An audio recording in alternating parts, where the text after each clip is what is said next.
पंजाबियों को बदनाम करने की एक बहुत बड़ी साजिश रची जा रही है और इसके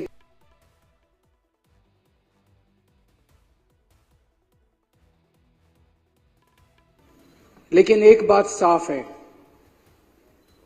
कि पंजाब और पंजाबियों को बदनाम करने की एक बहुत बड़ी साजिश रची जा रही है और इसके पीछे बहुत बड़ी बड़ी ताकतें इन्वॉल्व हैं जो पंजाब को और पंजाबियों को बदनाम करना चाहती हैं। आज जिस तरह से पंजाब पुलिस ने न केवल इस घटना को रोका पर एक मिसाल पेश की है पूरे देश के सामने कि किस तरह से कानून व्यवस्था को मुस्तैदी से बरकरार रखा जा सकता है। मैं पंजाब पुलिस की बहुत तारीफ करता हूं कि उन्होंने इस स्थिति को काबू किया और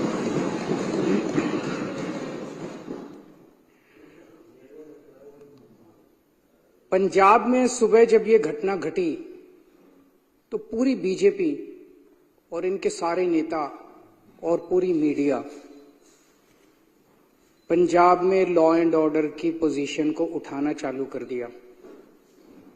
पंजाब में तो हमने एक घटना को घटने से रोक लिया, लेकिन जब दिल्ली के अंदर सरेआम मर्डर हो रहे हैं, सरेआम शूट आउट हो रहे हैं, पूरी राजधानी गैंगस्टर्स के कब्जे में है, जगह जगह नशा बिक रहा है, महिलाओं के साथ बलात्कार हो रहे हैं, तब पूरी की पूरी बीजेपी ऊपर से नीचे तक चुप हो जाती है। और जब इनसे पूछा जाए तो इनके बड़े बड़े neता कहते हैं क्राइम तो मुद्दा ही नहीं है, दिल्ली में लॉ एंड ऑर्डर तो मुद्दा ही नहीं है।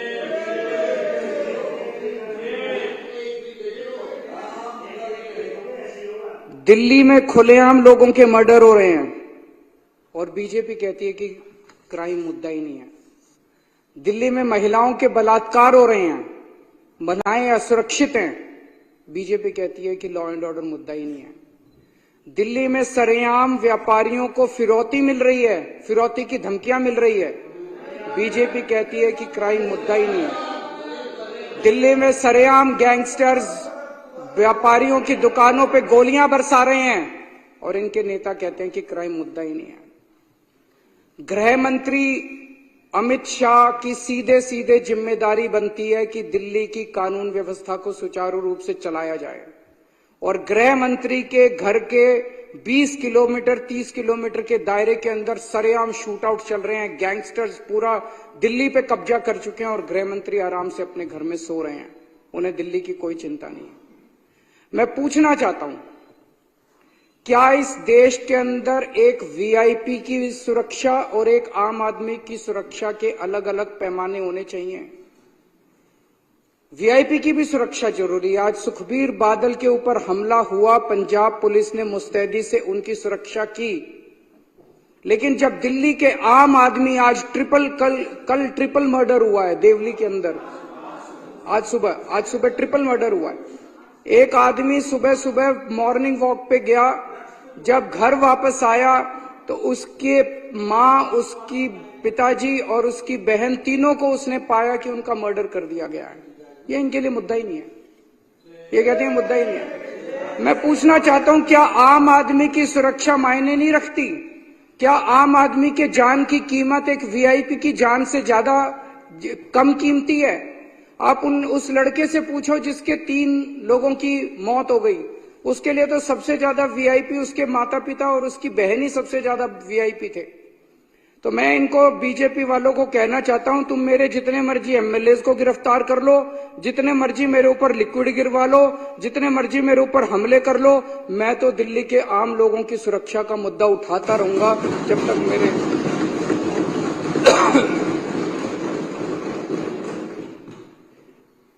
अब मैं 2 शब्द दिल्ली की ड्रग व्यवस्था के ऊपर, ड्रग्स का जो माहौल दिल्ली के अंदर हो रहा है जिस पे अभी चर्चा चल रही है।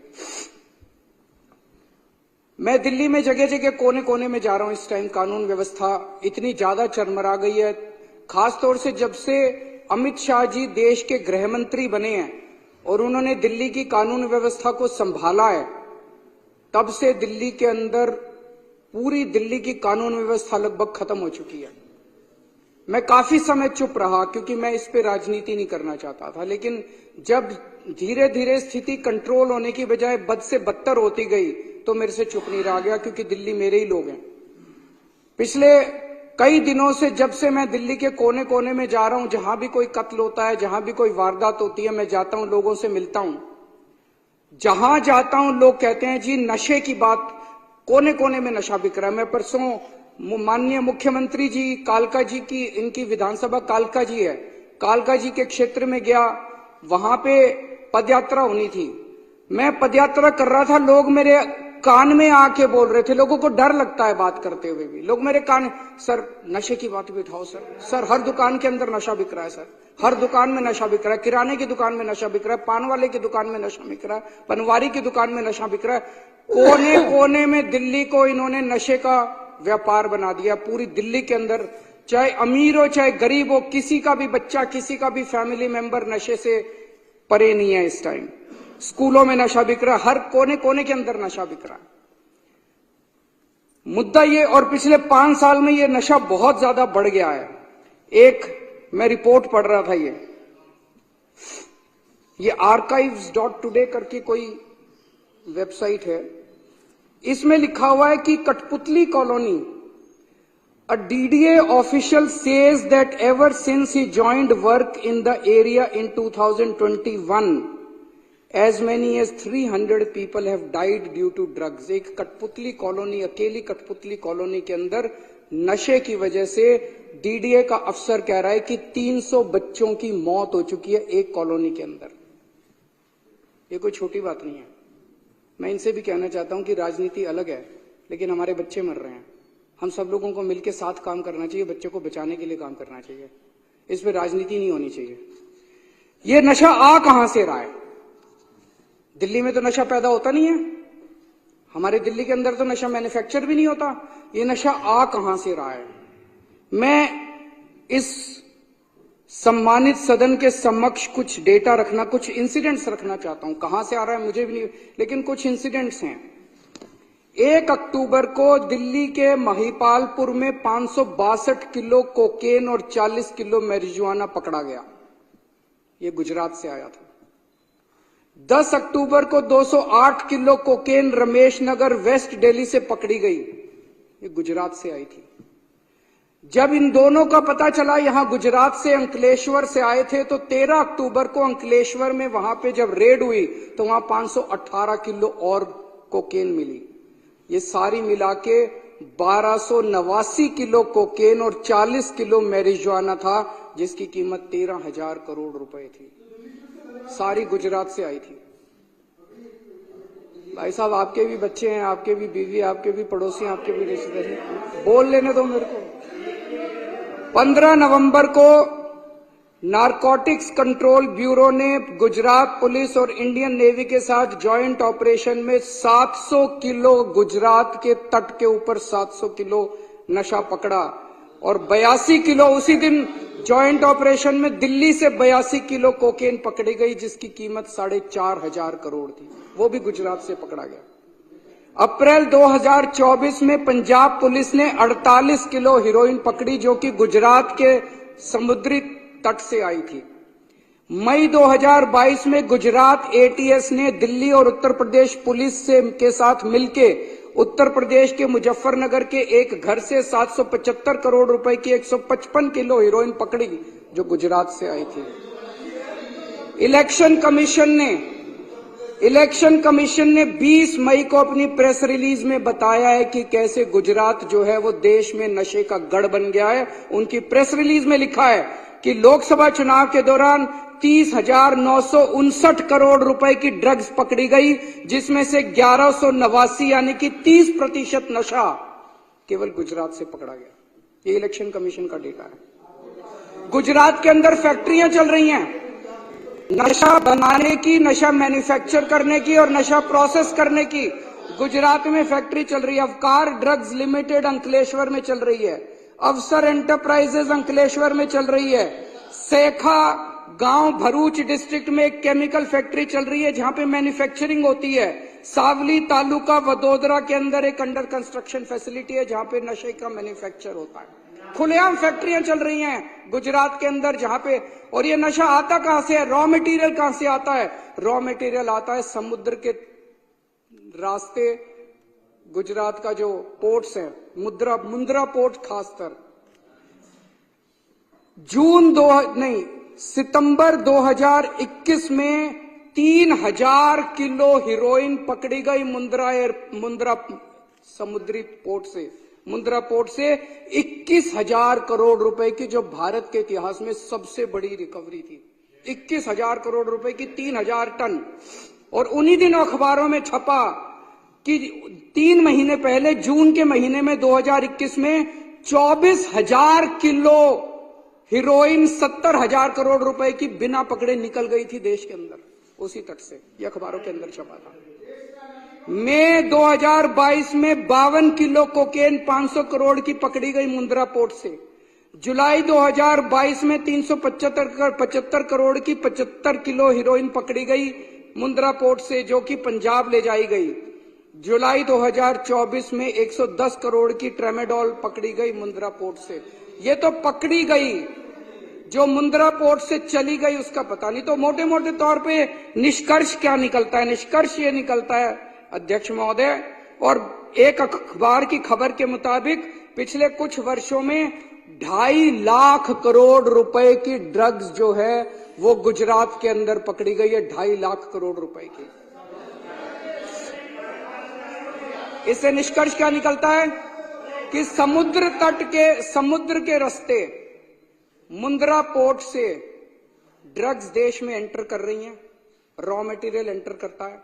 गुजरात के अंदर ढेर सारी फैक्ट्रियां लगी हुई हैं, और उन फैक्ट्रियों के अंदर उसकी मैन्युफैक्चरिंग होती है, प्रोसेसिंग होती है, और वहां से पूरे देश के अंदर बांटी जाती है। पंजाब, उत्तर प्रदेश, हरियाणा, राजस्थान, मध्य प्रदेश, कहीं भी आज नशा पकड़ा जा रहा। पता चला कहां से आया? गुजरात से आया। ये वायर मैगजीन की एक रिपोर्ट है जिसने मुंद्रा पोर्ट कौन कंट्रोल करता है? इनके दोस्त अडानी कंट्रोल करते हैं। उनके अच्छा महावर जी, अच्छी बात नहीं है ये महावर जी, अब ये ठीक नहीं है, प्लीज। ये वायर मैगजीन की रिपोर्ट है जो कहती है कि जब अडानी ग्रुप से ये प्रश्न पूछे गए, उनके पास इसका कोई जवाब नहीं था। ये प्रश्न खड़े करता है। मैं किसी पे दोषारोपण नहीं करता, लेकिन हम देश के नागरिक हैं, आजाद नागरिक हैं। हमारे बच्चों का भविष्य का सवाल है। पूरे देश के एक पूरी पीढ़ी खराब हो जाएगी। पूरे देश को नशे के अंदर झोंका जा रहा है, और ये बहुत बड़ा षड्यंत्र चल रहा है। तो प्रश्न तो उठता है, इस देश के अंदर नशा कंट्रोल करने की जिम्मेदारी एक व्यक्ति के ऊपर है, गृह मंत्री अमित शाह। अमित शाह की जिम्मेदारी है कि पूरे देश के अंदर नशा कंट्रोल करे। उनकी आंखों के नीचे, उनकी निगरानी के नीचे पूरे देश में नशा बट रहा है, और गुजरात से नशा आ रहा है। नंबर 1। नंबर 2, गुजरात उनका होम स्टेट है। उनका होम स्टेट आज गुजरात गढ़ बन गया है नशे का। और मैं गुजरातियों के लिए भी मेरे मन में सहानुभूति है, क्योंकि गुजरात से जो नशा निकल रहा है वो गुजरात के अंदर भी पूरी तरह, गुजरात के बच्चे, गुजरात के युवा भी नशे के अंदर धकेले जा रहे हैं। तीसरी चीज, जिस पोर्ट से नशा आ रहा है, हम सब जानते हैं वो अमित शाह जी के दोस्त हैं। अमित शाह जी का होम स्टेट, अमित शाह जी की निगरानी, और अमित शाह जी का दोस्त जिस पोर्ट के जरिए आ रहा है, इतने बड़े स्तर के ऊपर नशा क्या बिना सरकारी संरक्षण या बिना सरकारी लापरवाही के हो सकता है? नहीं हो सकता। तो लोग ये प्रश्न कर रहे हैं कि क्या इसमें सरकारी मिलीभगत भी हो रही है पूरे देश के अंदर जो नशा बिक रहा है? और अगर सरकारी मिलीभगत है तो वो केवल नीचे के लेवल की है या टॉप तक मिलीभगत है? हमारी पूरी पीढ़ी का सवाल है। दिल्ली के, ये सारी रिसर्च मैंने क्यों की है? सारी रिसर्च क्यों? क्योंकि पिछले दिनों में जहां जा रहा हूं, कल शालीमार बाग की झुग्गियों के अंदर गया, इनसे पूछिए, जिससे मैं बात करूं वही कहे सर यहाँ नशा बहुत बिक रहा है, सर यहाँ नशा बहुत बिक रहा है। मैं परसों कालका जी गया, सर यहाँ नशा बहुत बिक रहा है, सर यहाँ नशा बहुत बिक रहा है। मैं जहां जा रहा हूं वहीं लोग नशे की बात कर रहे हैं। दिल्ली के अंदर पूरी दिल्ली के लोग, पूरे देश के लोग नशे से पीड़ित हैं। हमारे पूरे देश के युवाओं की भविष्य का सवाल है अध्यक्ष महोदय। इसीलिए मैं चाहता हूं कि अमित शाह जी इस देश की खातिर नशे के ऊपर एक्शन लेना, ठोस कदम उठाना चालू करें, नहीं तो जनता के मुंह बंद नहीं कर पाएंगे वो, जब जनता कहेगी कि सरकारी संरक्षण नशा करने वालों को मिल रहा है।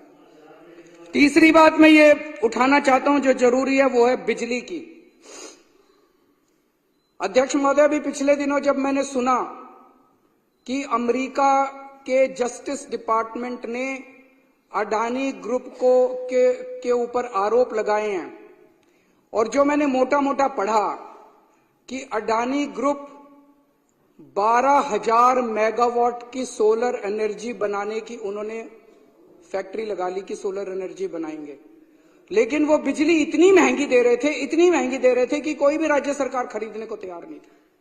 तो अडानी ग्रुप ने बहुत महंगी बिजली जो है वो रिश्वत देके केंद्र सरकार के अफसरों को रिश्वत दी, राज्य सरकार के अफसरों को रिश्वत दी, और वो महंगी बिजली उन्होंने कई राज्य सरकारों को बेची।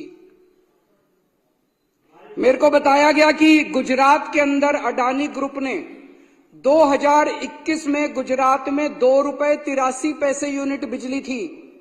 एक साल में 2021 में ₹2.83 यूनिट बिजली थी अडानी देता था।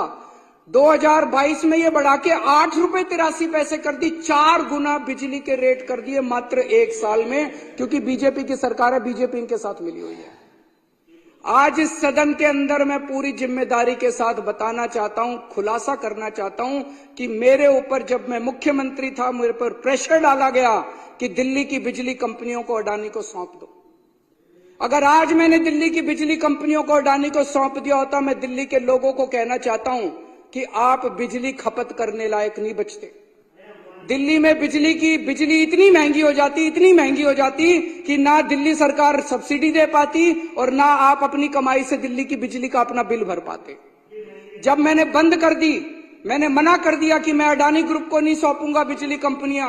आज मैं सोच रहा था, ये खुलासा होने के बाद, कहीं यही तो कारण नहीं था जिस वजह से मुझे जेल डाला गया कि वो नाराज हो गए। मैं आज बीजेपी वालों को चैलेंज करके बोलता हूं, चुनाव के पहले तुम ऐलान कर दो कि अगर तुम्हारी सरकार बनती है तुम अडानी को दिल्ली की बिजली कंपनियां नहीं दोगे। जैसे ही दिल्ली में सरकार, अगर गलती से इनकी सरकार बन गई, अगर दिल्ली के अंदर लोगों ने बीजेपी को वोट दे दिया, सबसे पहली कैबिनेट मीटिंग के अंदर ये दिल्ली की बिजली कंपनियों को अडानी को सौंप देंगे और दिल्ली में लोगों को बिजली इस्तेमाल करनी मुश्किल हो जाएगी। लोगों की पूरी तनख्वाह बिजली का बिल भरने में निकल जाएगी। माननीय अध्यक्ष महोदय, और आखिर में मैं इनका बहुत बड़ा पर्दाफाश करने जा रहा हूं, 2 दिन रुक जाओ। इन लोगों ने लार्ज स्केल के ऊपर वोट काटने का षड्यंत्र शुरू कर दिया है दिल्ली के अंदर। मेरे पास सबूत आ गए, मेरे पास गवाह आ गए। तुम्हारी पोल खोलूंगा, पूरे देश के सामने पोल खोलूंगा और पूरे देश को बताऊंगा कि कैसे तुम महाराष्ट्र चुनाव जीते, कैसे तुम हरियाणा चुनाव जीते और किस तरह से तुम चुनाव जीतते हो। ईमानदारी से चुनाव नहीं जीतते तुम लोग। मैं ये जो नशे के खिलाफ प्रस्ताव सदन में रखा गया, इसका समर्थन करता हूं। चर्चा का उत्तर माननीय मंत्री गोपाल राय जी ने।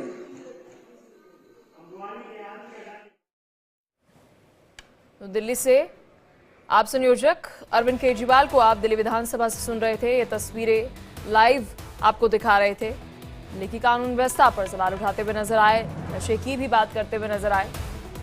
बड़ी खबर आपको बता रहे हैं दिल्ली से, जहां पर